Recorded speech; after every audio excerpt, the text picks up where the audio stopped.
রাজধানীর বনানীতে এক পথশিশুকে ধর্ষণের ঘটনার আলামত পাওয়া গিয়েছে। দ্রুতই তাকে ঢাকা মেডিকেল কলেজ হাসপাতালে ভর্তি করা হয়েছে। চিকিৎসক জানান, প্রাথমিক পরীক্ষায় শিশুটিকে ধর্ষণের আলামত পাওয়া গেছে। সোমবার 14 জুলাই দিবাগত রাতে এ ঘটনা ঘটে। গুরুতর আহত অবস্থায় তাকে উদ্ধার করে ঢামেক হাসপাতালে ভর্তি করেন বনানী থানার উপপরিদর্শক এসআই মোহাম্মদ রফিক। শিশুটিকে প্রাথমিক চিকিৎসা দেওয়ার পর তাকে ঢামেক হাসপাতালের ওসিসিতে ভর্তি রাখা হয়েছে। ওসিসির ভারপ্রাপ্ত সমন্বয়ক ডক্টর তাইবা সুলতানা জানান, মঙ্গলবার 15 জুলাই সকালে শিশুটির ফরেনসিক সম্পন্ন করা হয়েছে। এছাড়াও প্রয়োজনীয় পরীক্ষা নিরীক্ষা দেওয়া হয়েছে। সব রিপোর্ট হাতে পেয়ে পূর্ণাঙ্গ রিপোর্ট দেওয়া হবে। ওই শিশুকে প্রাথমিকভাবে ধর্ষণের আলামত পাওয়া গেছে বলে জানিয়েছেন ডাক্তার তাইরা সুলতানা।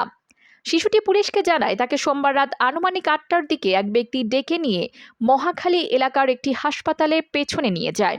সেখানে তাকে ধর্ষণ করা হয়। অভিযুক্ত ব্যক্তিকে সে আগে থেকে চেনে না বলে পুলিশকে জানিয়েছে, তবে দেখতে পারলে তাকে চিনতে পারবে। পুলিশ জানায়, প্রাথমিক তদন্তে জানা গেছে ওই শিশু ফুটপাতেই থাকতো। তার পরিবারের কোনো সন্ধান এখনো পাওয়া যায়নি। পরিবারের লোকজন কেউ আছে কিনা তা খোঁজা হচ্ছে। Sharmin, zero TV.